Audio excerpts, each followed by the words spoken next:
Good evening, everyone. And my name is Samrat Das. I'm an associate professor of pediatrics at the Duke University School of Medicine. And I'm also associated with the Vedanta Society of North Carolina.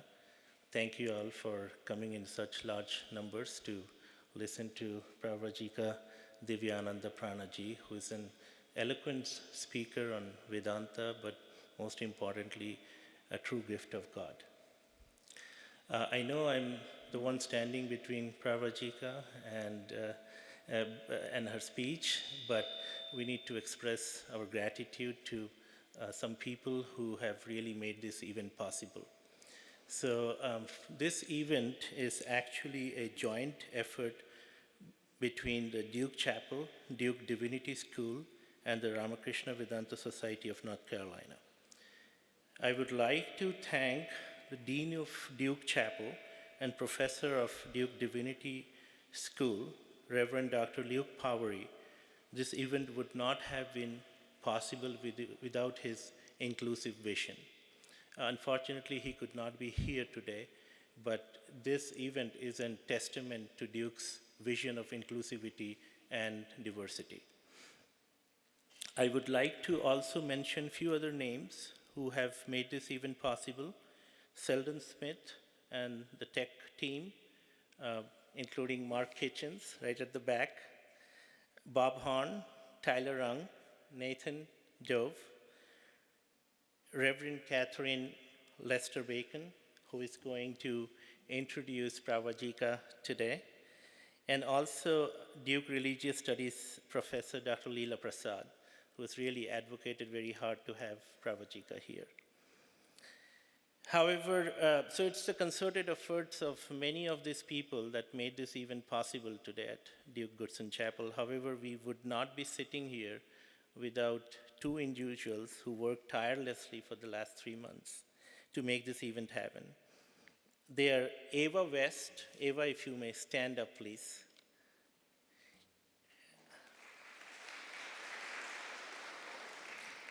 And James Todd, who could not be here today. Ava has been communicating me for the past 3 months and planned pretty much all of this, including making the reservation for the beautiful Goodson Chapel, doing the parking space, and all of the planning things. And James helped her out with that. Lastly, thank you to Pravrajika Divyanandaprana ji, who came all the way from India to share the wisdom of ancient Indian spiritual practices and scriptures in a manner only she could do. At this time, I would invite Reverend Catherine Lester Bacon to come to the podium and introduce Pravrajika ji.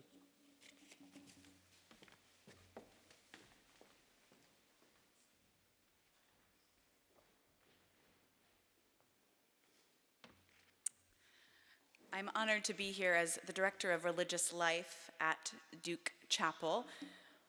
Duke is such a tapestry of threads that span learning and teaching from around the world. These threads weave together this rich tapestry of teachers and guides, of wisdom, of rituals and practices and philosophies that we all benefit from as a community. Some of my work as Director of Religious Life is to celebrate, support, and advocate for these religious threads that knit themselves together on our campus. Even across divisions and difference and particularities, we celebrate what is knitting us together. One of these shining threads of work and presence is our esteemed guest tonight. Pravrajika Divyanandaprana is a monastic member of the Sri Sarda Mat community and currently an editor of the English journal, Samvit, published from New Delhi. She was the principal of a school from 2014 to 2019. She speaks all around the world, and her unique gifts of knowledge combine wisdom from the conventional sciences interwoven with traditional yogic and Vedantic texts. In addition to studying the Ramakrishna Vivekananda literature, She has extensively studied the Yoga Vedanta texts based on twin philosophies, which include the Pantajali's Yoga Sutras, Raja Yoga, Upanishads, and the Prakarana Grathas, along with their commentaries. She has areas of interest that continue to illuminate the wisdom for people through yoga, through her YouTube channel as well, that she offers these courses through premier institutions such as the Indian Institute of Technology. She has spoken at universities throughout India and all around the world, colleges, schools, spiritual centers. While here in the United States, she has visited the Vedanta societies in Iowa and Washington, D.C. In this particular trip, she'll be visiting Duke. She's visited NC State. She will be seeing Princeton, Carnegie Mellon, MIT Chapel, University of Michigan. She'll be offering her wisdom in many different ways, and so we celebrate the ways that she is offering up insights tonight that we all might receive together in this space, in a way that will knit us together into a more shining and beautiful community. Thank you for being here.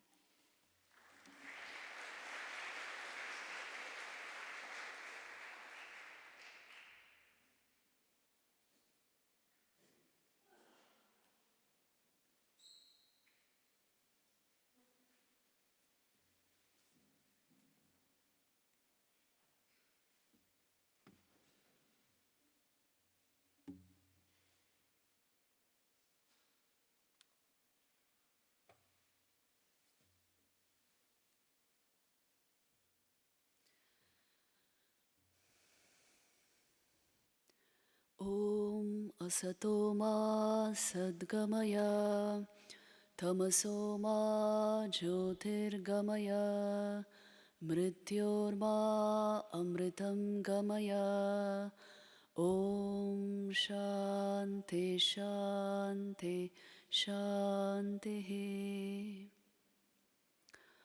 Namaste to everyone. A very good evening to all of you. I'm delighted to be here. And thanks to Duke, everyone who has made this event possible for us to discuss happiness so that we can bring it more profoundly into our lives.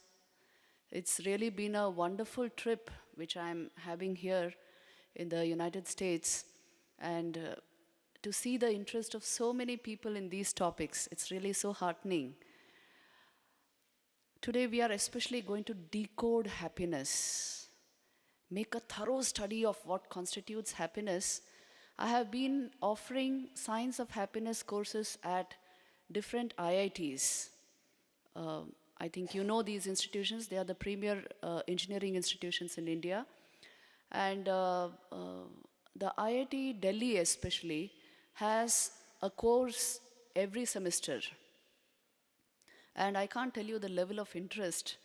Everybody is so interested in knowing everything you can know about happiness. So that's pretty natural, obvious. I can tell you some very important observations on happiness from very important people all over the world, but we are going to go deep into the science of happiness after this. You know, Albert Schweitzer once said, happiness is nothing but good health and a bad memory. Obviously, good physical and mental health and ability to forget the negativities of our life constitute happiness. Mark Twain made a very interesting comment, you know. He was a famous humorist. He said, "My life is full of disasters which never happened." The mind can create a hell out of heaven, a heaven out of hell. So we will be observing everything we can about the science of happiness and decoding some very important facts about happiness, which are, you know, they are actually in our experience. We just didn't observe them that way. Because Vedanta is very interesting. It is about existential analysis, which means analyzing the nature of your existence. Many times we are so busy with our thought, and I'm making this distinction between existence and thought, that we fail to see the fundamental nature of our existence. We are so busy with our worries and fears and our anger and our ego. We fail to see the more fundamental aspect of our existence, our awareness, our consciousness, our very being evades us in a sense. So it is very, very important to study the entire scale of happiness available to the human being. Very, very important to observe this. And for that, I will be going into, first of all, the levels of happiness available to us, to the human experience. We know very well we cannot be effective and productive and constructive unless we are happy within ourselves, isn't it? Unless we are happy within ourselves, you can't be your best version of yourself. Even our behavior will show that. So then, how do we tap into the reserves of deep happiness within us? So for that, let us first go into the levels of happiness available to the human being.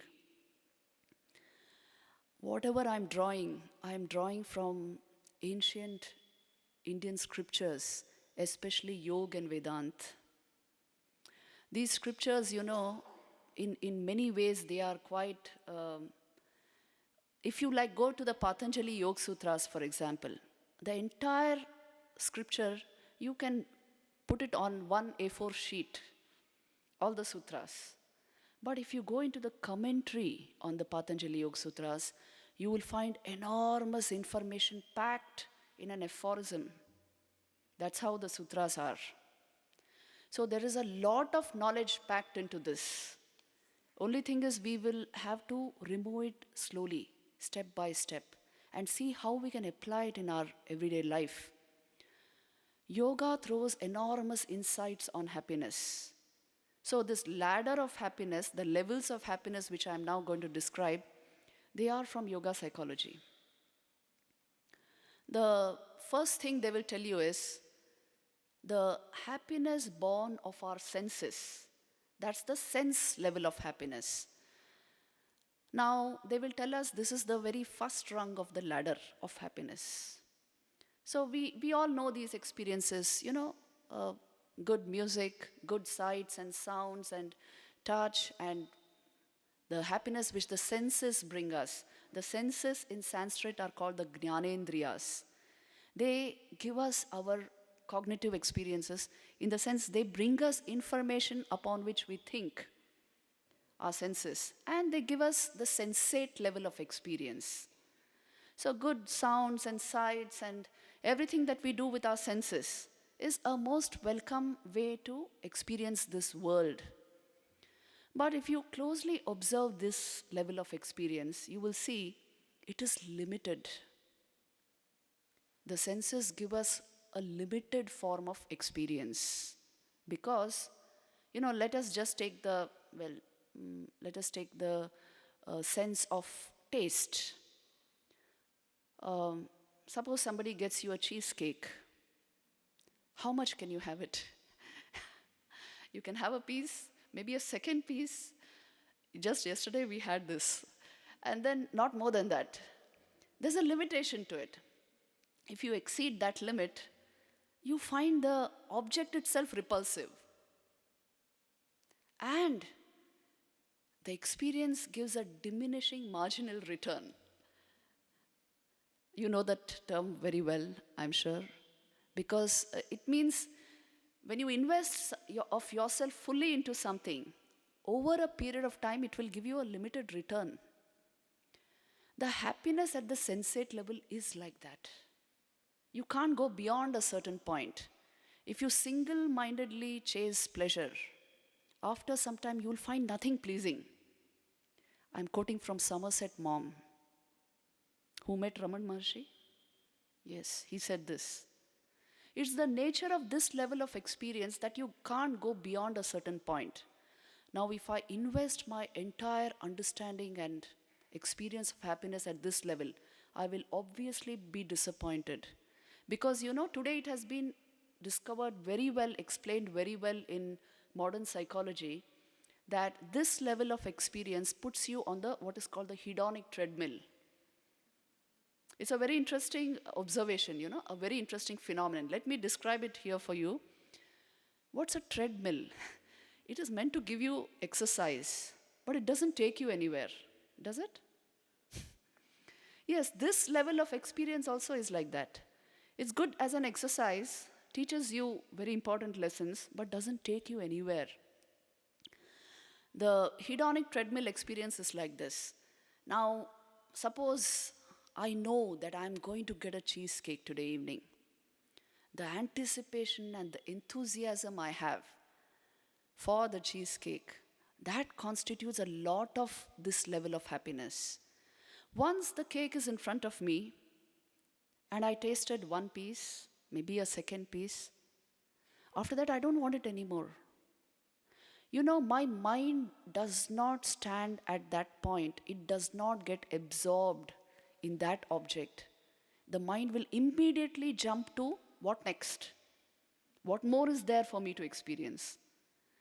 So, absorption is impossible in a sensate experience. This is the hedonic treadmill observation. You don't get a samadhi out of a sense experience. You don't get a state of complete absorption and satiety, satisfaction out of a experience at the sense level. Now, this is everybody's experience. That is why you should observe it closely and see what is the problem. What is it that does not satisfy me in this experience? How is it that after I have experienced the object, I say, what next? What more is there? So does that mean the object is limited, or the experience itself has its limitations intrinsically? So the observation of modern psychology was that experience at this level indeed gives you very little pleasure,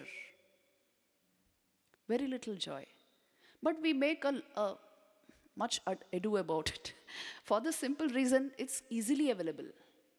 You see, our senses are all the time racing outward. It's easily available, so we make much out of it, but it is limited in its very nature and brings a diminishing marginal return. So then, if I want to optimize the happiness in my life, I will have to go further. I can't limit myself to this level of experience. That is why yoga actually prescribes a ladder of happiness. If you want to optimize happiness in your life, you can't maximize happiness experiences at the sensate level. You will have to climb the ladder. What's the next rung of the ladder? This was the Vishayananda, what Thakur Sri Ramakrishna used to say, Vishayananda, the sense level of experience. The next rung of the ladder is the happiness you get from good thoughts, kind feelings, beautiful attitudes of mind, compassion, service-mindedness, love, devotion. It's the happiness born of thought and feeling. That's the next rung of the ladder. So you will see that this level of happiness, it's even better. Longer lasting, not as fleeting as the sense experience. And the return is much better. You feel so good. You write a beautiful poem, for a few hours you feel good. You do something creative, you feel so good. So this is the next rung of the ladder of happiness. That's not all. Then we have the third rung of the ladder. Deep level engagement into anything. It can be mathematics, it can be music, it can be a simple game of chess where flow is generated, will give you greater happiness than merely cogitation or thinking. So the generation of flow. Flow is, you see, it's a wonderful phenomenon to study. I don't know if you have read the book Wrapped and Zikmihali's entire research on this. It's wonderful. He quotes from the Patanjali Yoga Sutras also. So he says that any state where you are completely absorbed without effort and lose the sense of time.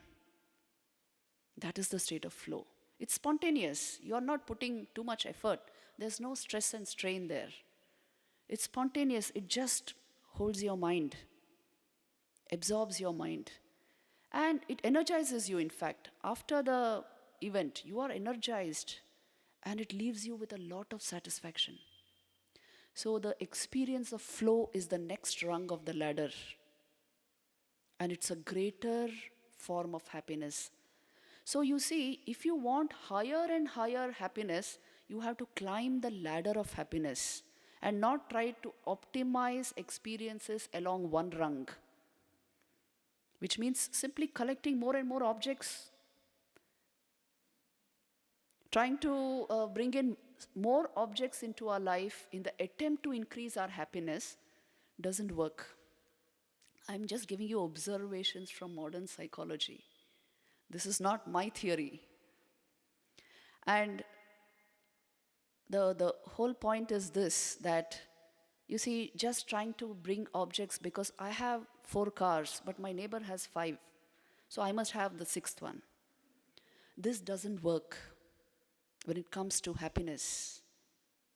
You must learn to climb the ladder. Deeper thought, greater happiness. Experience of flow, very deep happiness. That's not all. There's the next rung of the ladder. Now, this rung of the ladder has to do with kindly acts and service-mindedness. You know, acts of kindness and compassion will leave you refreshed within yourself. You helped somebody somewhere. We don't know the experience of that person, but your heart will gladden beyond words. And if you make somebody sorrowful somewhere, do you think you can be happy? So this is the rung of service, community service, service to our fellow beings, service in the family, the joy of service, the joy of being helpful to another human being, the joy of exchanging vital energy through service, the joy of oneness, interconnectedness, interbeing. This is that joy. It's the next rung of the ladder of happiness. So whenever you feel a little morose, a little not so good, just go out and do something to make somebody happy. And I guarantee you, you will become happy. And it's an even longer lasting joy. We conducted this experiment with our IIT students. They have huge practicum. So there we made one group. We gave this experiment over a week. One group was asked, say it's group A, they were asked to spend their weekend in, well, enjoying themselves. Go to the movies, go to the restaurants, have what you want, do what you want. And then the group B was asked to do community service over the weekend. And this experiment was carried out for like 2 weekends. Then at the end of this, they were asked, how did they feel? Separately, they were interviewed. So the first group said, oh, we got bored. So spending everything on themselves, just enjoying themselves, we got bored. Well, it's okay, but it was boring finally. And then the second group, we asked them, how did you feel at the end of this experiment? They said, we felt really good. Because it brought meaning into our life. I helped somebody. I did some form of service. I taught poor kids. I did an outreach towards the gatekeeper of IIT. And I felt so good. I just feel happy within myself. I feel glad. See, this is the difference. So this is a level of happiness, you can get it only when you are able to contribute towards building another life. But again, that's not all. There's another rung of the ladder. This is the happiness you get by meditation, stillness, the utter purity of your soul when it comes out in meditation, in rapt attention, in devotion, deep devotion. That is a really a supra level of happiness. You can't put it into any other category. It's a kind of transcendental happiness. And the happiness that you get by what we call realization, when you are able to actually touch the consciousness of God, your own pure being, that's a totally different thing altogether. And this happiness results in ecstasy. You have transcended body and mind even. You are just wrapped, absorbed in God. So we have seen this in the lives of saints, yes, of every culture. They have experienced this superlative degree of happiness. So you see, we have all these levels of happiness available to the human experience. And Sri Ramakrishna summarized this very beautifully by saying, there are three kinds of happiness. Vishayananda, the happiness born of the senses. Then Bhajanananda, the happiness born of this flow, service, meditation, all that comes under Bhajanananda. And then he said, and then the highest form of happiness, which is Brahmananda, the happiness born of realization. And really the people who have felt this highest form of happiness, they have a very comprehensive understanding of the entire range of happiness available to us. I can tell you some very beautiful incidents here. Once a person called Kalipada Ghosh came to Sri Ramakrishna.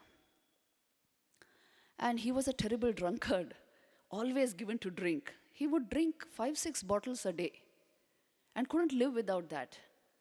So he heard from his friend Girish Ghosh that there is this saint in Dakshineshwar and he's always intoxicated.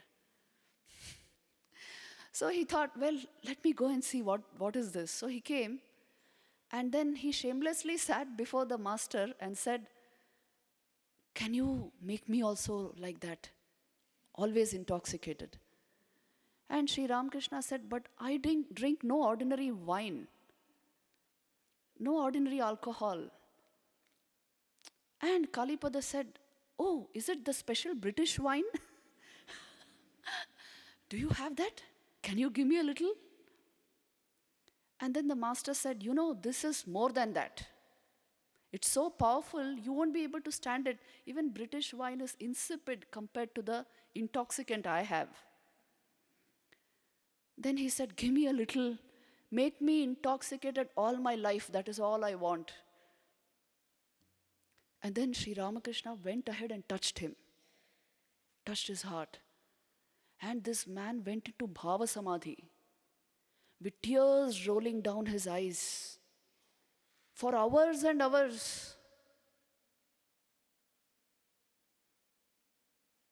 And nobody could quiet him, at that point. He went into such a state of ecstasy because he asked to be intoxicated all his life. He got something of it. Sri Ramakrishna would enter the state of Samadhi just if somebody uttered the word Charanamrit. If he touched Charanamrit of Mother Kali, he would enter into such states.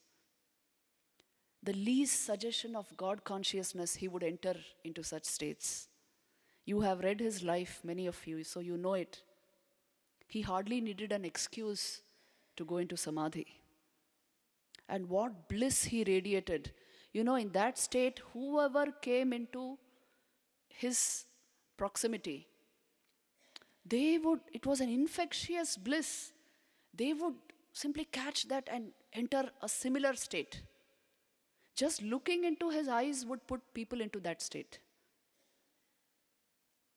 It was that kind of a bliss that he radiated. Once somebody asked him, what do you exactly feel in samadhi? And he said, how do I describe it? If a small fish, which is in a pot, were released into the ocean, how would it feel? Something like that, I can say. But the radiance on his face, how it has been described? It looked like as if he's not able to contain his joy. It would exude, it would radiate from him. And his face looked like a cracked melon, just oozing out the bliss. That's how one of his disciples describes him. And such an infectious joy, it would spread all around. And everybody would be like, a mob of intoxicated people. It would become like that. Everybody experiencing a very elevated state of consciousness. See, this is the Brahmananda which he speaks of. There is a transcendental level of happiness available to the human experience, if we only know the way to it. And all these masters have shown these states.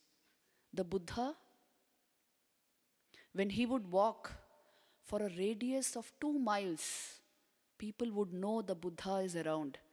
By the peace they felt, by the stillness they felt, by the quietness they felt in their minds. So you see, these are the levels of happiness available to the human experience. What you invest into, you will have that category of experience. So then when we know that there are these levels of experience, let us now go deep into some aspects of modern psychology. I'm drawing a few insights of positive psychology. I'm sure you have heard of that field. It is one of the very recent fields in modern psychology, which is trying to study these phenomena, because they actually describe the signs of happiness.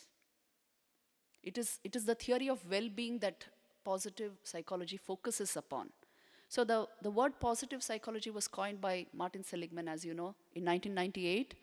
And he gave out some very important ideas about happiness, which we will briefly discuss here before I start a powerful PowerPoint presentation for you to understand the Yoga Vedanta concepts related to this. So Martin Seligman and his team, they gave us this very important equation. H is equal to P plus E plus M. You've heard of it, I'm sure. It's very popular. H is happiness, P is pleasure, E is engagement, and M is meaning. So first he said happiness is equal to this: pleasure plus engagement plus meaning. Then he quickly realized pleasure is lesser than engagement is lesser than meaning. What it means to say is, if you are sufficiently engaged in an activity, you don't need that much of distraction and pleasure to keep you happy. And if your life has a lot of meaning, you don't even need engagement and pleasure to keep you happy. See, it's a very important observation. Are you getting it? The importance of the equation? After some time, after a few years, in 2012 actually, he came up with the theory of Parma. Parma is it's an advance over this equation, where he saw clearly that pleasure is not all that satisfying. Rather, positive emotion is very satisfying. So the theory of Parma, P-E-R-M-A, actually tells us P stands for positive emotion, E stands for engagement, R stands for positive relationships, M stands for meaning, and A stands for achievement. So the most modern theory of happiness says that these are the factors which give happiness. But even this is limited to a certain extent. But of course, we should go deep into this theory, and then further we will be drawing insights from Yoga and Vedanta into this. So let me just show you this theory on a slide, because you'll find that interesting.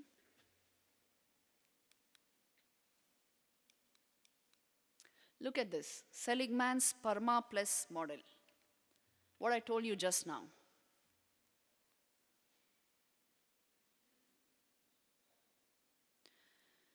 So you can see it clearly there that the first thing that Seligman, actually this constitutes what is called the well-being therapy. The first point there is positive emotion. Positive emotion includes savoring, hope, interest, love, compassion, gratitude, love, and pride. Engagement includes loss of self-consciousness and complete absorption in an activity, which is the generation of flow. It's Csikszentmihalyi's 1989 concept, and also nature mysticism, what is called, which means if you are in nature, you know, the Duke Gardens, you can try it out after the talk. It will still you. Because fundamentally it's the same material, you know, the Pancha Mahabhutas in their very pure form. When you enter them, because the body also is Pancha Mahabhut, nature has this capacity to still your body and mind. So all of these generate high level engagement or the state of flow. So this is the second point he gave. Third is very positive relationships.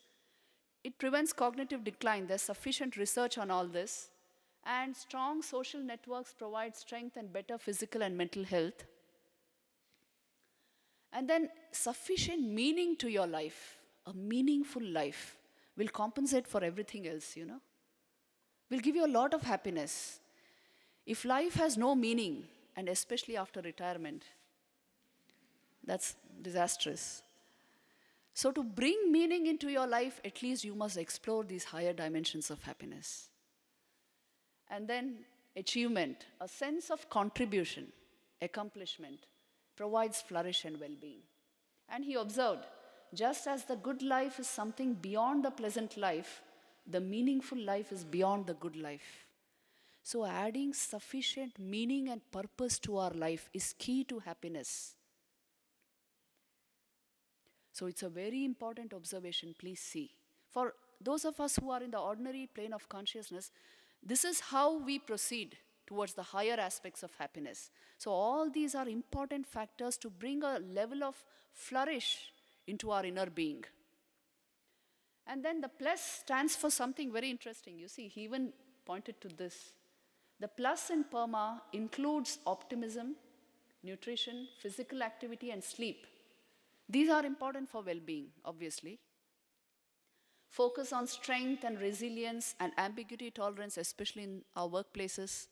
All this contributes to inner balance and happiness. And then the superfoods found in nature, berries, avocados, nuts, fresh vegetables. A lot depends on how you eat. And what you take in through the senses is also what you eat. It's food for your mind. So good thoughts, kind thoughts, good feelings, they have therapeutic effect. All that comes under foods. Don't think it's just the berries and cherries. Our thoughts, our feelings, our emotions, all have therapeutic effect. So what are we thinking about? If you're constantly thinking the other guy is not good, the neighbor is no good, that eating good food will not help you. I can tell you that. Because the chemistry of your brain is decided by the thoughts of your mind. So if you have a sweet emotions within yourself, everything, all of this will work magic for you. And then good sleep, it fosters mental and emotional resilience, and the causes for good sleep have to be observed. A calm mind. Again, what produces calmness of mind? Meditation, good thoughts, kind feelings. If this is absent, nothing of the other things will work. So you see, they don't just have therapeutic effect. In the long run, you know, they contribute to your mental health and hence physical health. Because most ailments are psychosomatic in nature. Your mind affects your body in a big way.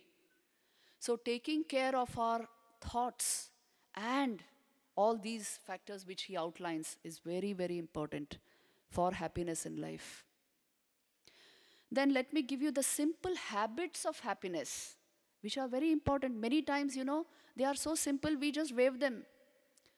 We want big theories and a lot of research, $1 billion research, then we are satisfied. Yes, the science of happiness is like this.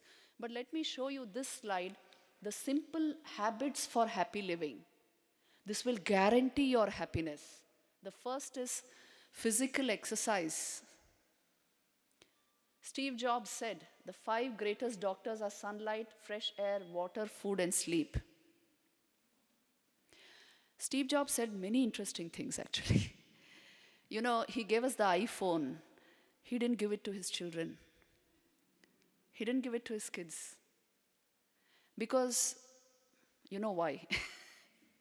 You can get so tangled up with the phone, you lose sight of the simple joys of life, the simple methods of happy living.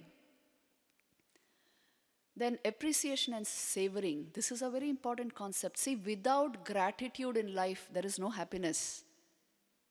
Without gratitude, appreciation of the efforts of others, of the energies of others, there cannot be happiness.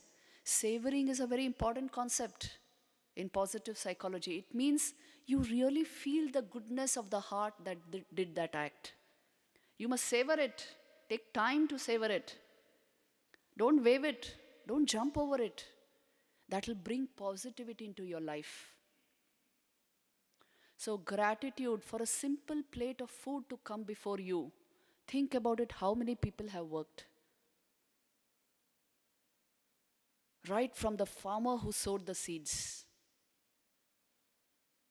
How many people have brought that, made that possible? Have you thanked them when you have the meal? Our life is full of, services and labors born of the energy of others. We never think of it. No man is an island. It's always an exchange of energy. So be thankful to whatever comes into your life on a regular basis, every day. We have that beautiful prayers. We have beautiful Sanskrit prayers on this. Sarve Sukhino Bhavantu. Why do we say all this? Because they have contributed to who you are. They have contributed to your life. You don't see it, that's all. So appreciation and savoring and the expression of gratitude every day, regularly, is very important for my happiness, for the positive state of my mind. And then you have find your flow. Each one of us has our own, the special hobby or talent or whatever in which you can completely absorb yourself. If you haven't found it, you have lost a huge chunk of happiness in your life. Find your flow, where your mind gets absorbed. And stay focused on that. That's your special vocation. It may be just a hobby, but it's a big thing for your mind, You will find your happiness there. So all of us must have these higher interests. Before we aim at samadhi and all this, let us have higher interests. I have seen people so absorbed in music, they will find meditation much easier. So absorbed in service activities, they will find meditation far easier. You don't always do things with willpower, You do it by the deep impressions you have gathered in your subconscious. So all these higher interests bring those impressions, sanskars, what we say. So you must find your flow for a happy life. And then, agreement and not assertion. A famous humorist has said, you can be either right or happy. Check this out and see, this is so true at home, especially with the spouse. You can be right or you can be happy. Choose to be happy. Choose to be happy, it's a choice. Always asserting what is in your head doesn't work in a relationship. So a relationship is a kind of concession to emotions. It's meant for, you unite vital energy and make a greater energy. So it won't work if You don't have this. So for a happy life, it should be agreement always and not assertion. And then the attitude of positivity. So I have always outlined the 3 principles of the positive life. Can I again tell you here? The first principle is what you will repeatedly think, you will become. What you will repeatedly feel, you will experience. And what you will repeatedly imagine, you will create. Knowing this, take care of your thought, feeling, and imagination. So, being able to think positive, talk positive, and the self talk which you have, a large part of your talk is self talk. You're talking to yourself. I should be doing this, that. So, let it be positive, let it be kind, let it be good. You'll see a lot of positivity will come into your life naturally. And if this constant, undercurrent of negativity is there, the playing the blame game and, many things, then there will be negativity in your life. There won't be happiness. The next is learning to let go. Forgiveness as opposed to revenge. So it's very important. A bad memory is important. Letting go of the negative experiences of your life instead of holding them dear to your heart and becoming revengeful, hateful, full of resentments. No. So this ability comes through yoga. When you touch your own higher awareness, you can let go of whatever you want to. Otherwise, you will cling to the experiences of your life because you have invested your identity into it. Am I right?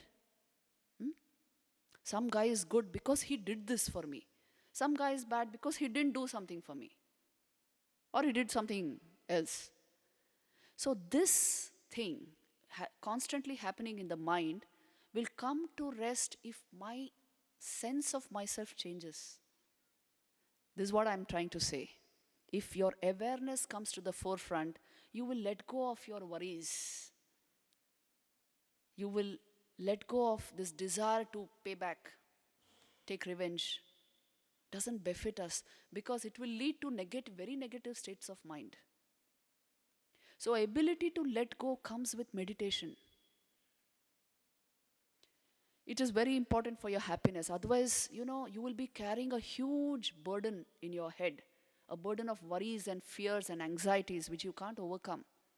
That is when, facing yourself becomes very difficult. Meditation becomes difficult. Post-retirement age becomes difficult because you are carrying too many worries with you, too much burden on the head.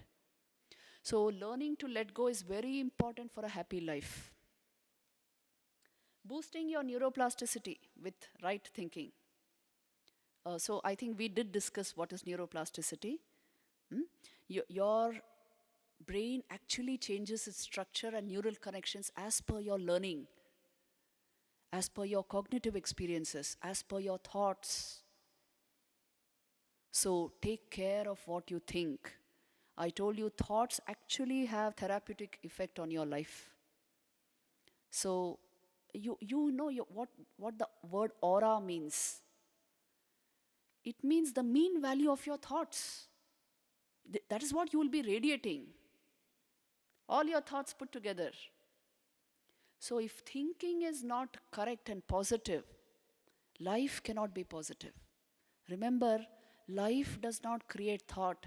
Thought creates life. So pay attention to what you are thinking, how you are thinking in any situation. This is so important because the imprint of what you are thinking will be on your face. And its glow will be in your eyes. So if it's very negative, the glow in your eyes will vanish. Take care. And the most important thing is mindfulness and meditation. Very important for happiness because I told you, you must touch awareness to empty mind of unnecessary thought. This is so very important. These are some of the most important habits of happiness, happy living. Now you see, each one, it is possible for you to bring it into your life. They are not like, very, very difficult. You can bring it into your life. Just adopting these few habits will bring a lot of satisfaction into your life. Many times, the simple things we just ignore. We want the huge theories, but this is very, very important to practice. Now, let me go into the next slide.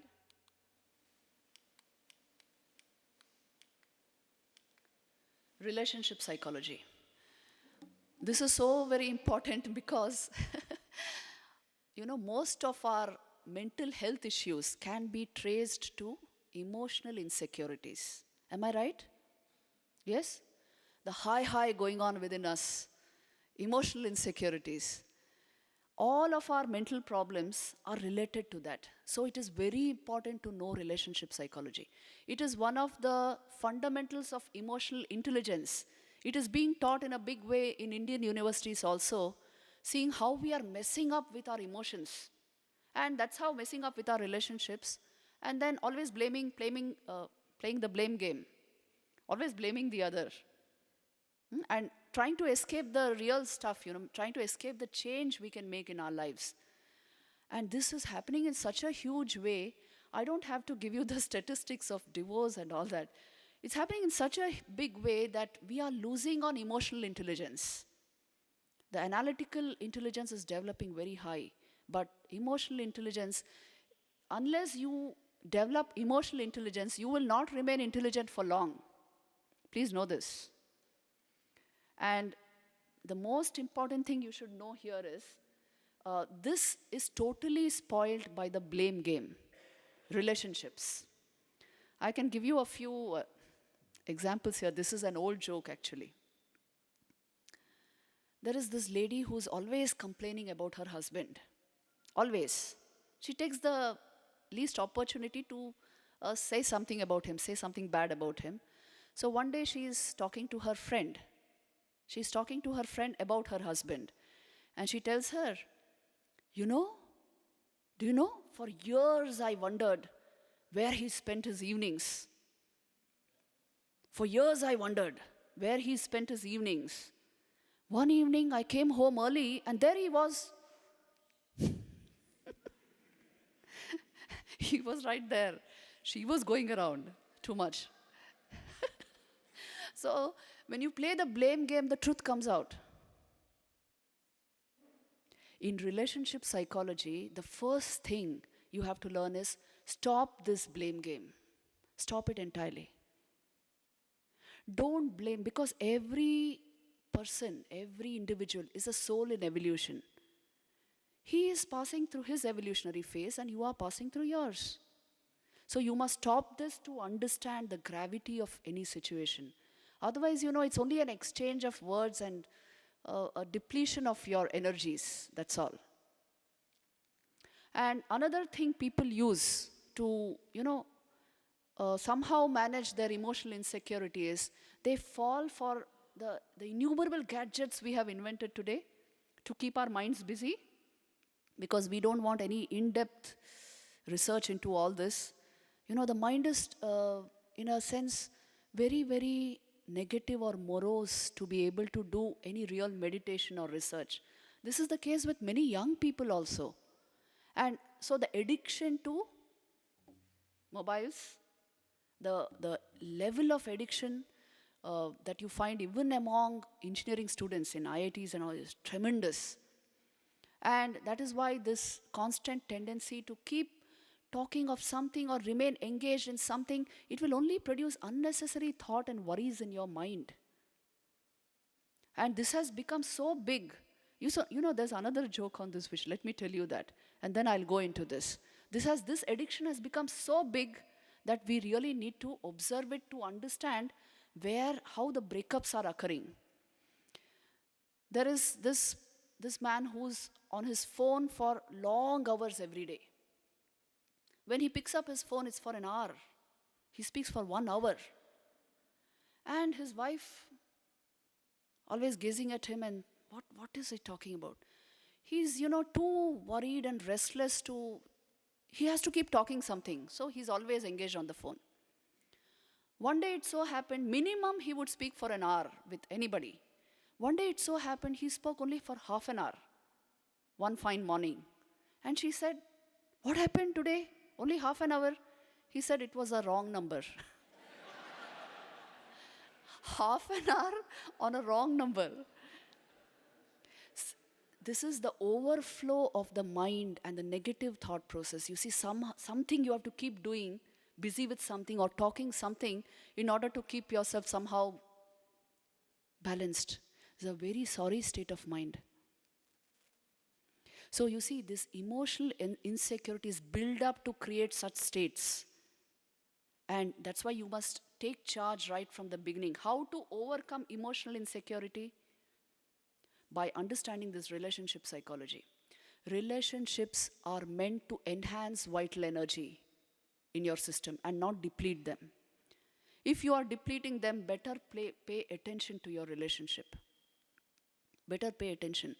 You create social institutions, marriage, family, our educational process, everything in order to vitalize yourself, isn't it? In order to increase your energy and not to deplete your energy. So relationship psychology will actually teach us how to do this. Some of the most important facts about this, let me tell you. The first thing is, don't play the blame game. That's the first thing. Second is, be very, very respectful and grateful in every situation. Can we do that? Not just in our behaviors, in our thoughts. There's much that happens before the behavior comes into expression. In your thoughts, are you grateful to your partners? Are you grateful to the relationship? Has it helped build your life? Is it helping you? Be grateful. You made it, be grateful for it. If this element is not there, it will not work. And then be respectful in every situation. So respectful that you don't even raise your voice. All things happen when this volume goes up, you know. So take care of these things. And then there is something called a digital detox. I don't know if you have heard the word. Yes, it's important to do that from time to time, which means go into spaces where there are very positive vibrations, where you can stay away from the digital world for some time and feel the stillness within you. Feel the stillness within you. And you'll see you'll come back rejuvenated, refreshed, and the relationship will work. Simply groaning and moaning at the same spot without doing anything positive will not work. So this is a very common recommendation nowadays. Sri Ramakrishna used to put it in very simple words, you know. He used to say, you must go into retreat from time to time. Be with yourself and deepen your awareness. Understand how your mind is working. Then come back and you see your relationships will work.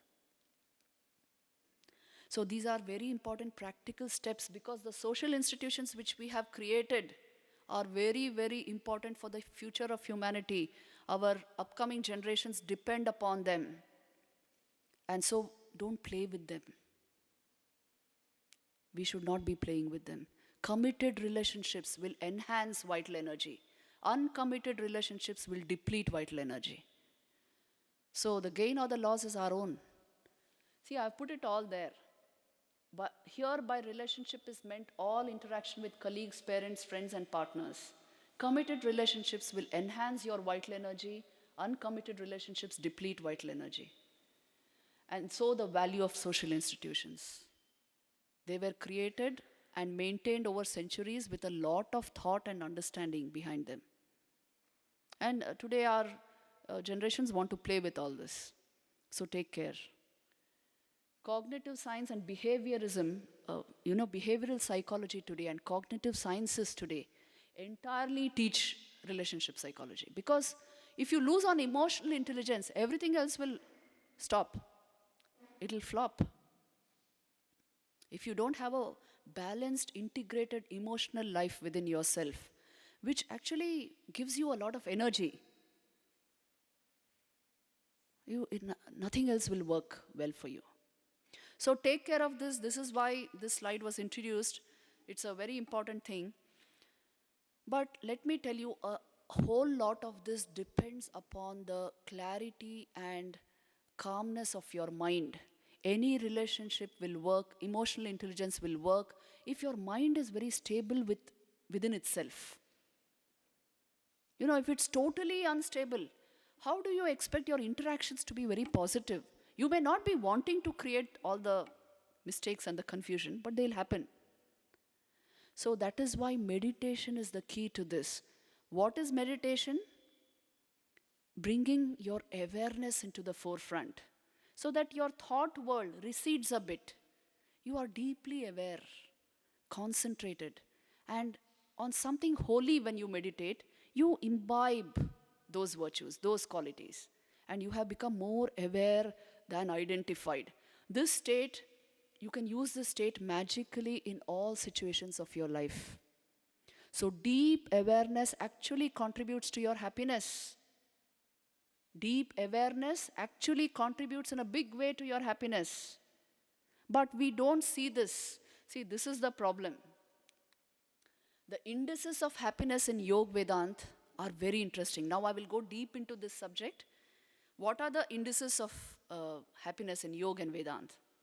The first index is your emotional well-being, which means control of mind and vital system, proactive relationships, and kindness. The second index of happiness is high energy levels and controlled energy output. See, this is pretty obvious what is being given here. The third is high awareness, induced by meditation. The fourth is the experience of interbeing, which is understanding the interdependent nature of life and being respectful to all life. And then serenity, tranquility and calmness of mind. So very essential. These are the indices of happiness in Yoga and Vedanta. You'll see in any episode of happiness, these will play a big role. That's why Vivekananda once said, no two people see the same world. Some people who begin by saying that the world is a hell often end by saying that it is a heaven when they succeed in the practice of self-control. This world is heaven for some people and hell for some people, depending on, you remember Mark Twain's famous statement, my life is full of disasters which never happened. The mind can create a hell out of heaven and a heaven out of hell. So by checking these indices within ourselves, we can find out how truly happy we are and what we need to work towards. The most important thing here is to understand that awareness contributes to happiness. This is not usually given in the science of happiness courses in many universities. But this is so fundamental to Eastern psychology. It is so fundamental. See, let me give you this picture here. This is the picture of the Buddha. Now, his face has inspired millions of people over the centuries. Do you know why? It is a face at rest. Utter tranquility and calmness are written on that face. And he is deeply happy, blissful, radiating bliss.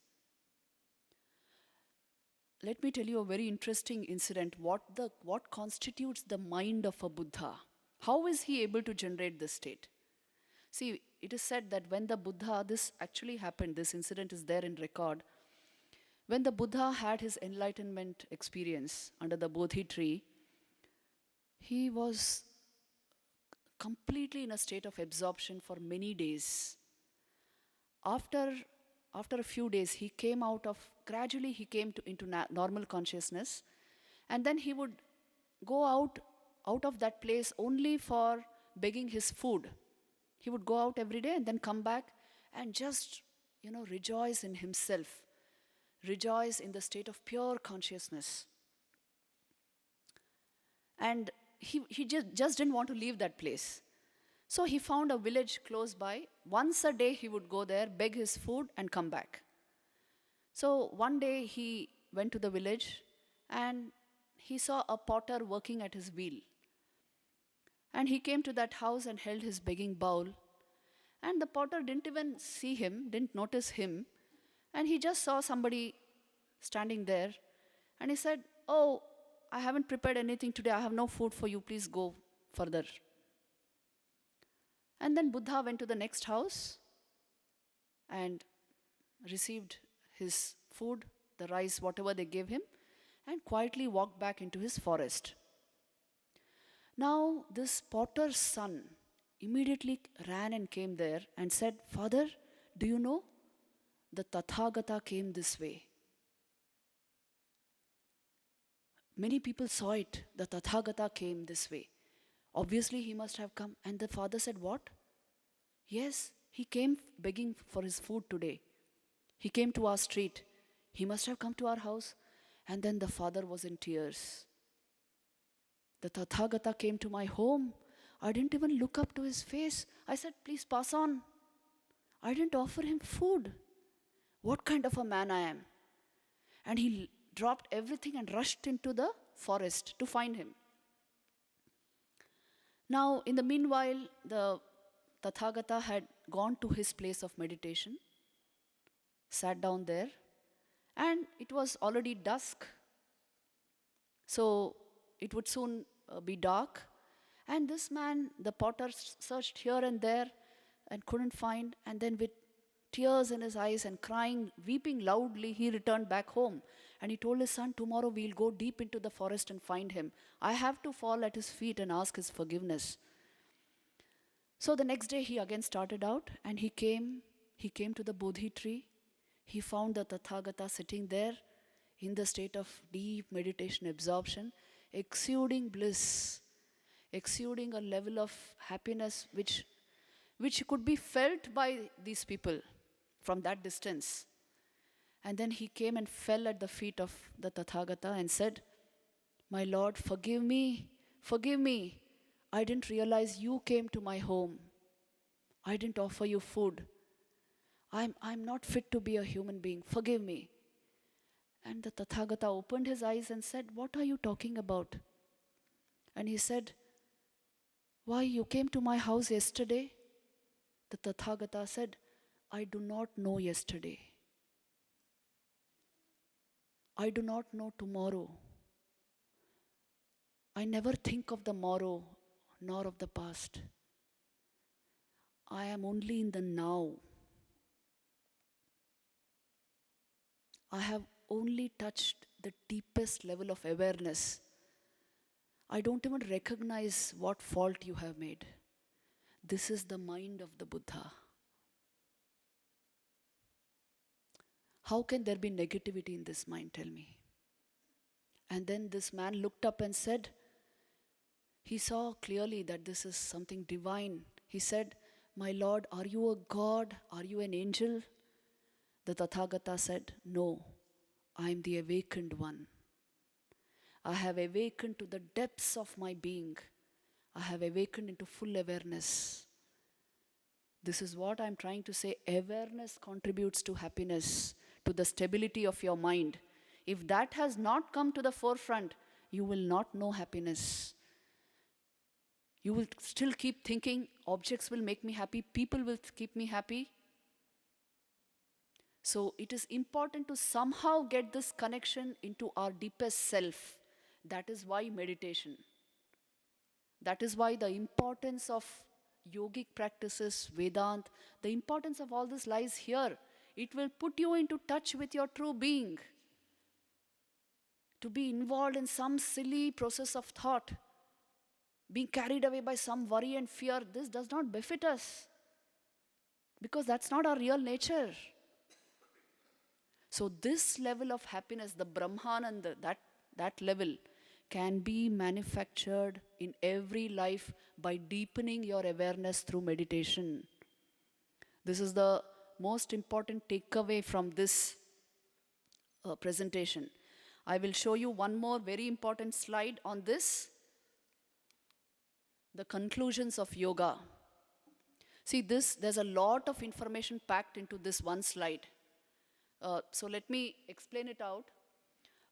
Because I'm used to presenting these things to science students at a very high level, I have to convert everything into graphs so that they are able to grasp it and quickly take the information.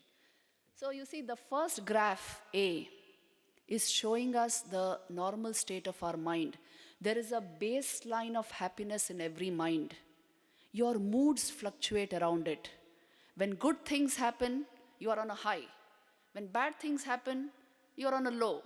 But you always come back to the base level of happiness. Each one of us has a baseline of happiness. You come back to it through all your mood fluctuations. What does yoga do for you is it will lift that baseline of happiness itself very high and regulate your moods through that. So, the beautiful description in the Bhagavad Gita, yam labdhva chaparam labham manyate nadhikam tatah yasmin sthito na dukkhe na gurunapi vichalyate, which means you will maintain a level of balance where this constant mood fluctuation will not happen. The baseline of happiness will be raised very high. Actually, yoga raises the bar of happiness for you. That is what the first graph depicts. The second graph, graph B, is very, very important. It is the graph of sadhana. There is a function between your level of awareness and your vital energies, your pran shakti. There is a direct correlation. That is why Thakur used to say, Brahma Shakti Abhed. You must apply it subjectively and see what it means. It means there is a function between your vital energy and awareness. If you know how to commit vital energy along higher centers, higher junction points, higher chakras, higher awareness will unfold by itself.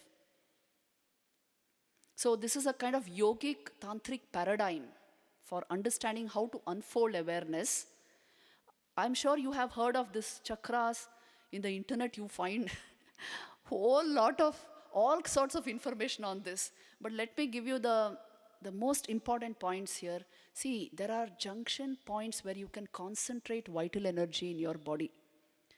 But not in this physical body. You will find those chakras in the Pranmay Kosh, not the Annamay Kosh. So doctors will never find it in this body, in the physical body. So they say there are no such things. It is there in the Pranmay Kosh. You can concentrate vital energy. When vital energy is concentrated along the lower chakras, which are Mooladhara, Swadhisthana, Manipura, only body consciousness will prevail.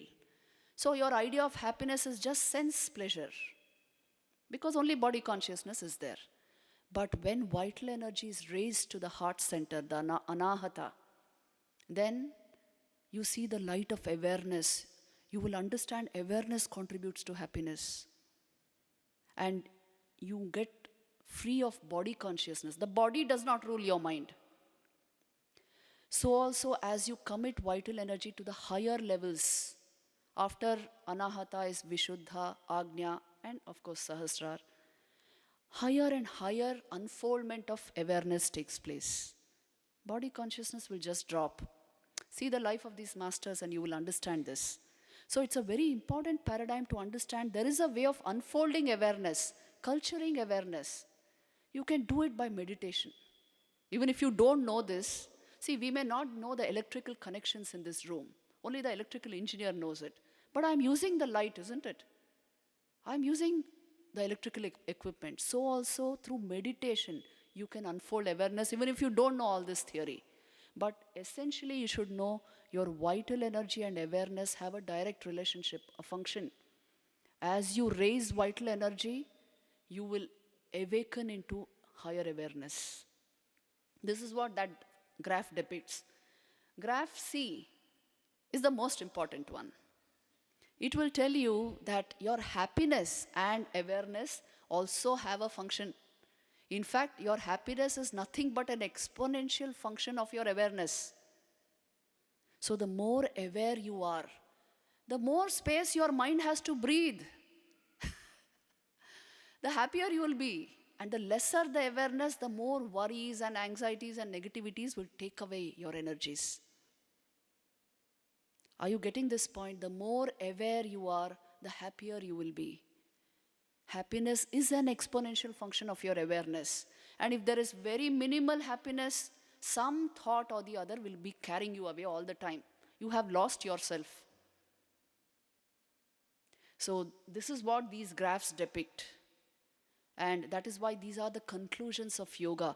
So the whole point is how to enhance awareness, how to increase our levels of awareness, how to become deeply conscious within ourselves, how to be able to meditate. This will assure, guarantee your happiness. So this covers the science of happiness according to Yoga and Vedanta. So let me summarize. We discussed some very important points. What all did we discuss? First thing is the levels of happiness. Different levels of happiness and the ladder of happiness, which you have to climb and not just try to optimize happiness at one level. It won't work that way. Then we discussed the Parma model, how to bring happiness into everyday life. We discussed the habits of happy living, which we can very well put into practice. Then we saw how awareness contributes to happiness. And finally, we saw what are the conclusions of yoga on this. And how is it that vital energy and awareness are connected? How are awareness and happiness connected? So you see, we have made an exploration of the science of happiness from the deepest philosophies available to us. If, with all this knowledge, if we are not able to apply these principles and bring happiness into our lives, who's the culprit? Me, myself. Knowledge is meant to be applied and used. Otherwise, what is its value? If I can't use it, if I can't change my life, knowing is a vritti, but as a result of that vritti, you can unfold the higher dimensions of life. That is the purpose of knowledge. So use it like that. This entire presentation was made only so that we can actually enter into higher levels of happiness. It will make it easy for you to climb the ladder of happiness through this. If this happens, I will consider my coming here really worthwhile. So I end my presentation with this. Thank you very much.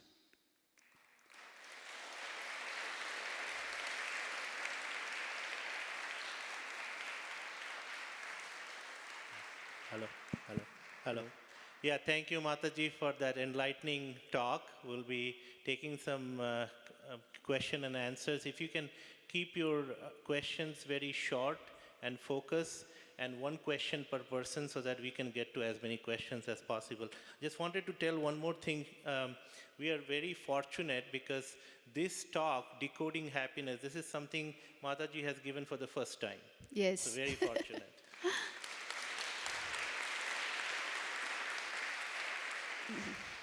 Questions?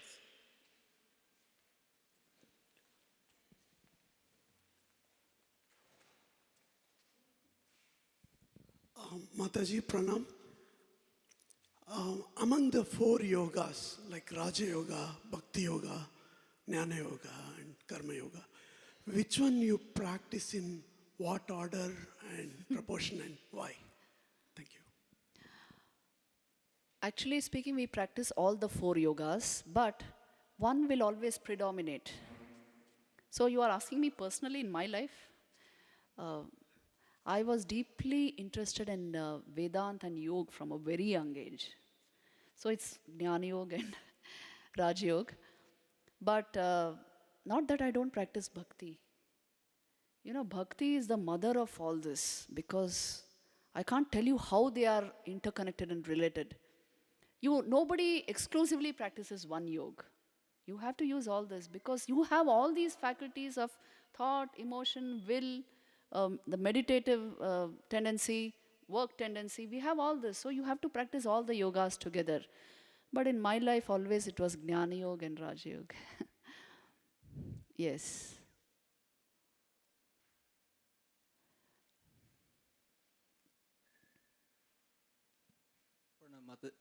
Pranam Mataji. Yes. So you said all these levels of happiness, Yes. and I have experienced a Bhava Samadhi myself, and I wanted to ask you and get your input on: do these really have to be in a sequence, as you said? Can they occur in whatever you practice? No, what happens is, why we put it sequentially is, once you attain the higher levels of happiness, usually you are reluctant to come back, go in reverse gear. You will be reluctant to do that. Like this Kalipada Ghosh, the example which I gave, once he tasted the bliss of the samadhi, gradually he came down. He could not take intoxicants anymore. He used to remain intoxicated with God's name. So that's why there's an order to it. And you climb that way. That's the purpose of that ladder of happiness. So it's not that once you get an experience of samadhi, you can go back to your old ways of life. You actually can't. You have tasted of something so blissful, you obviously won't want the average thing, isn't it? It's like that. Thank you. That answers my question.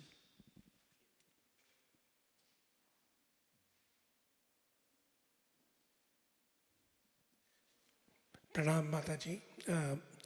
My question is related tangentially to the bhakti part you mentioned. Yes. So, in the Advaita philosophy, as I understand, it's Brahma Satya Jagat Mithya, and you are Brahma, right? That's the idea. So, whom do you do bhakti to? Because if you are Brahma and you are doing bhakti, are you doing it to yourself? Or when the concept of God comes, is that God a different kind of Brahma? That's the question. Yes, it's a good question. Vivekananda answers it in his Bhakti Yoga. Bhakti is done to the Sagun aspect of Brahman, which means Brahman with gunas, with attributes, and even with form. See, the personal God, the Ishtadevata, is Brahman with form. So you relate, because bhakti, the method is to relate through senses and mind and through your emotion. So you require all this. You require attributes, you require a form, you require a name, you require a method. So it's Brahman himself, itself that you relate with, but through all this. The Sagun aspect of Brahman, it's called. So that's a good question. How exactly to practice bhakti? Yes. Yeah, Pranam Mataji. I know you said the ascending order of happiness, the senses, thoughts, intellect flow, seva, and meditation. Meditation being the Ayurvedic medicine for mind. But my question is on seva. When we do seva, which is selfless service for others, we feel good and it increases our happiness. So in my mind, there's a question, am I doing this for myself, to make myself happy and not for another? Then that would bring a little bit of ego in it. And then am I doing this so the thought of sour grapes comes in? So can you explain that? So I please? think your question is how to do seva. What should be the attitude? The attitude should be, at the point of service, don't think of anything else. Oh, it's purifying my mind. Oh, it'll bring me this. It'll bring me the blessings of God. Only service. At that point, only do the thing you have to do. Then it'll become a yoga automatically. And service, there's nothing like karma yoga to purify the mind. It directly brings the grace of God actually, karma yoga. So if you keep doing it, selfless service, you'll see after some time your mind is just so glad by itself. For no reason you're happy. Have you seen this? In children you can see this. For no reason, giggling and bubbling and laughing and no reason. Your mind will become like that. No expectations, no thought, just do it. With the kindest heart you can manufacture and leave it. Don't think about it. Don't think too much. This is what I would advise you. You see, the overflow of thought in our mind creates a lot of confusion. All that you require, what the Buddha said, all that you require is a quiet mind and a kind heart.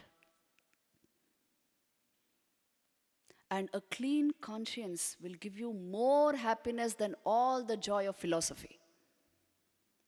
Isn't this true? So manufacture these states and see for yourself.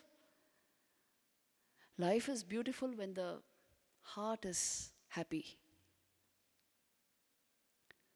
Yes. Pranam Mataji.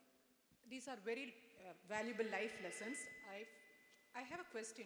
These will be especially very valuable for youngsters, kids Yes. in high school, college, who are Yeah. entering the world. I know you have your channel. Do you have anything specific targeted for this age group of, say, teenagers to maybe early 20s? Yeah, actually, I'm working only with youngsters. Okay. Yeah. You have an online program that people here can also. I don't have an online program, but the courses which I offer at these institutes are all put on YouTube. Okay. So we have a channel called NRCVEE IIT Delhi. Okay. That channel has all the courses on it. And it's an IIT Delhi channel. They are running it. So even this one is, you see, they are capturing the whole thing. So it is available, the knowledge is available.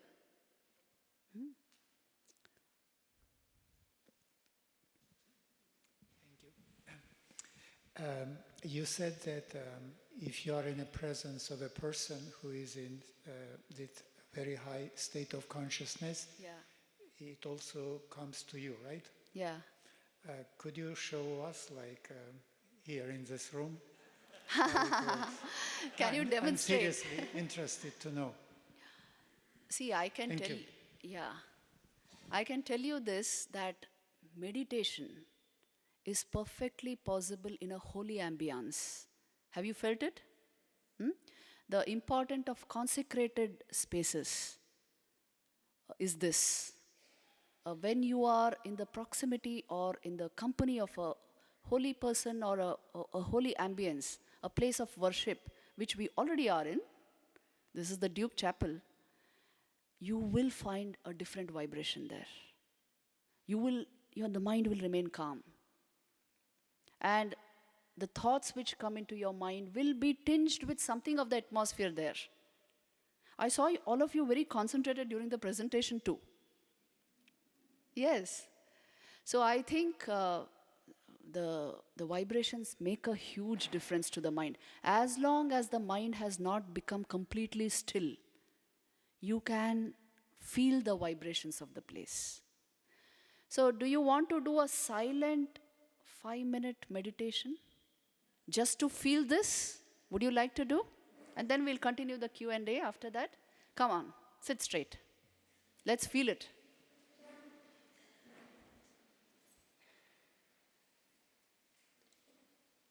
Yes. I will take you through a process of guided meditation. Just feel what I'm trying to say. Just follow the thought process. For that, yes, back straight, neck straight, sit as still as possible. Close your eyes. And breathe deeply. This is the initial preparation for meditation. Sit straight, breathe deeply. Watch your breath.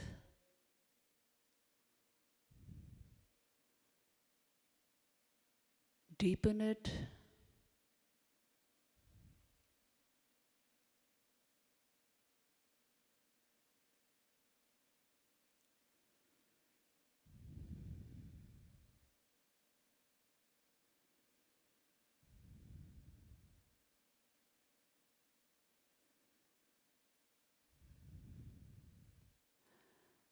Once you are breathing deeply, you will see the mind has become calm.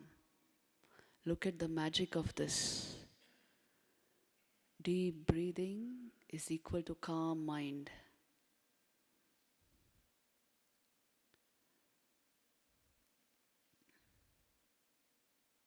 Now I will introduce a meditation. Imagine a point of light in your heart.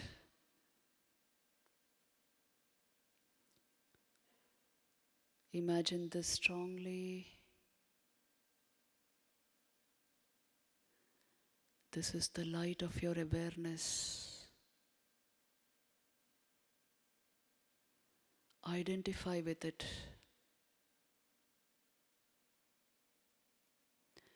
It is the real you. Pure consciousness, ever present, ever shining, effulgent.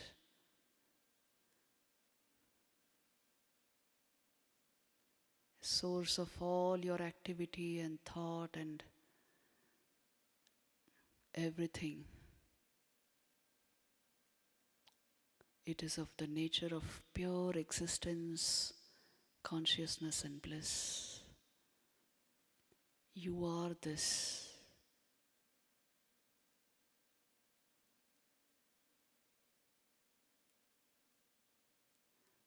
Now notice when you identify strongly with this, you can even watch your thoughts, whatever comes to your mind.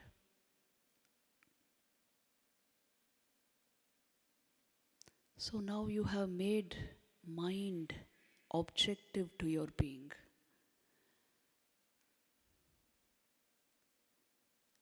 You are the awareness that lights up the thoughts, enlivens the thought. In your light, everything happens.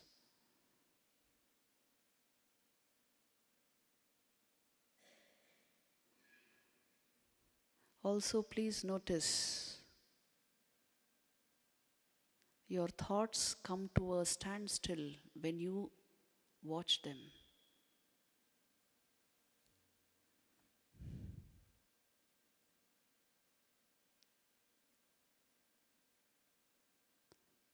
You are the witness awareness that can watch thoughts.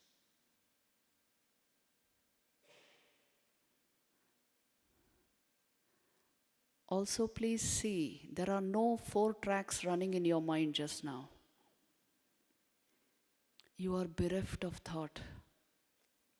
But you are very much there as awareness.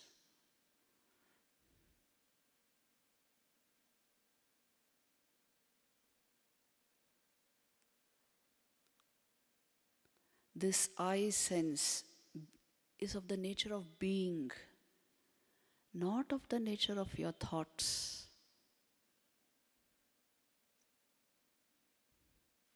Feel the reality of this, see for yourself. This is the real state of affairs.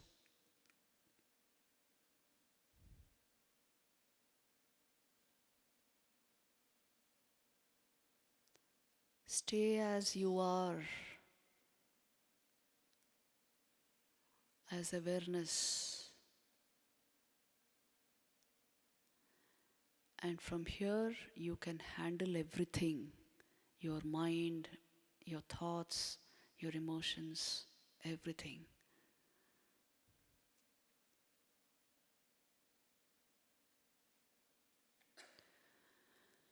Okay, now we will slowly open our eyes. And let me ask you a few questions based on this. I just gave you an experience of your inner stillness. Did you feel calm and still within yourself? Now tell me this, who was watching your thought? You? Which you? How did you know thoughts had come to a standstill? I felt stillness within me. So who had become the witness of even your thoughts? What is that I? It is a dimension of pure consciousness, isn't it? See, it has nothing, it doesn't complement any function of your mind. Does it? Is it anything like your worry or fear or... No. It's capable of watching the confusion. Whatever happening. What is this I sense? I'm asking you. What is it? It is a reflection of who you truly are. It is the witness awareness. It has no complementarity with anything of your mind or body. This is Vedant. My I has no connection with body and mind. I superimpose this I on the body and mind.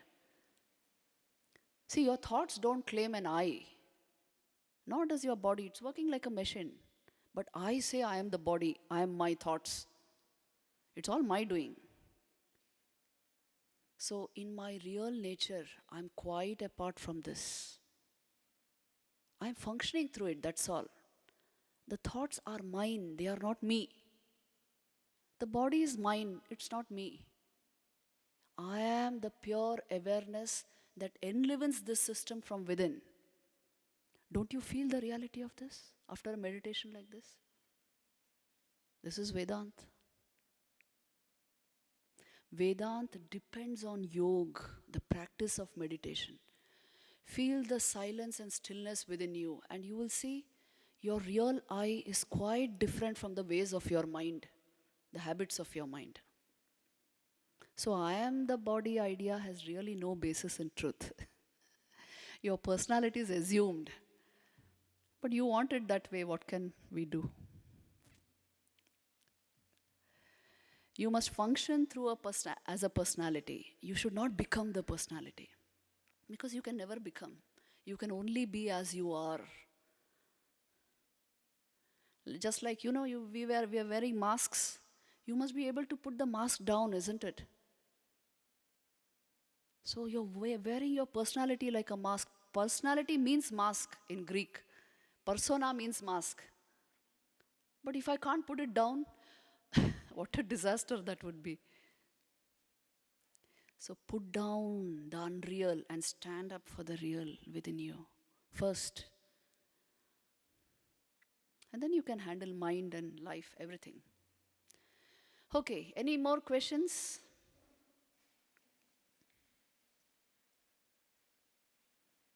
Pranam Swamiji, very basic questions. How will you define enlightenment in your words? What will one feel when he gets enlightenment? What kind of feeling or experience will he get? Yeah. You will feel liberated. Liberation is the word. We don't realize our bondage until we feel the expanse of awareness. We feel we are fine. It's okay.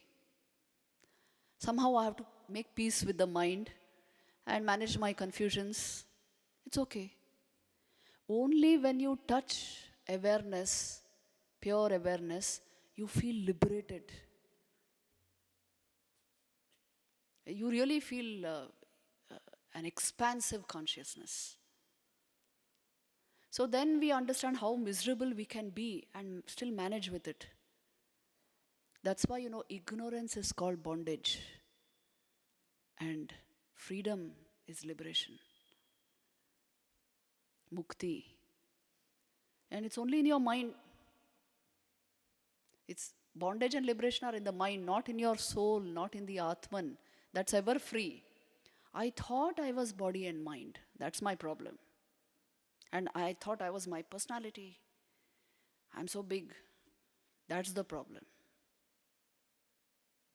Time for one last question. Thank you very much for coming and giving this wonderful lecture for us.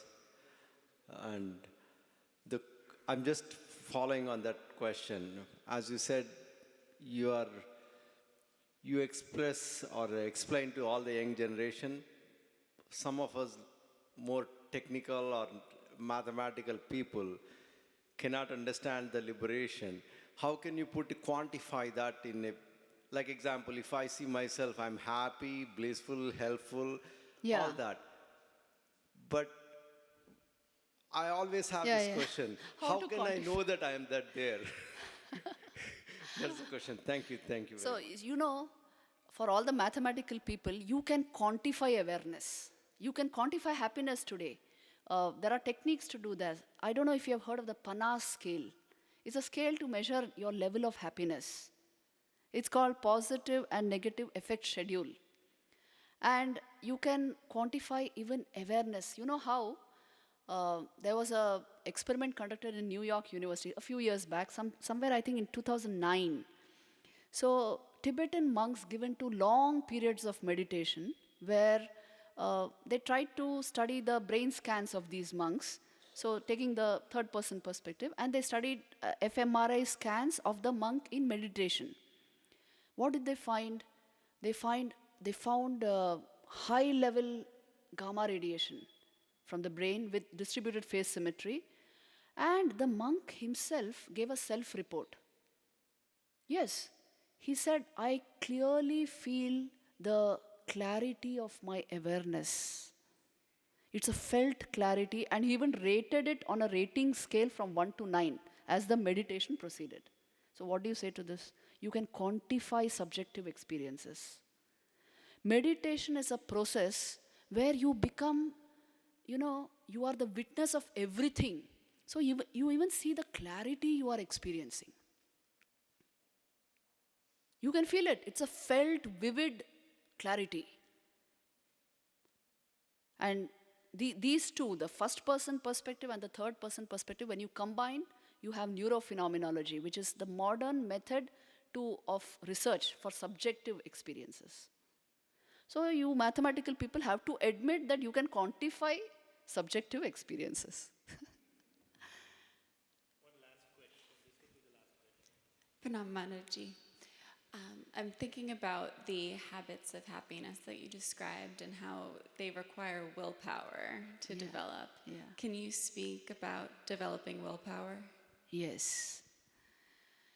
So we have a lot of techniques to develop willpower. Like, for example, every day you will a little. And it's called anusankalp in Sanskrit. One fine day you will be able to increase that. You are able to actually do what you will in a big way.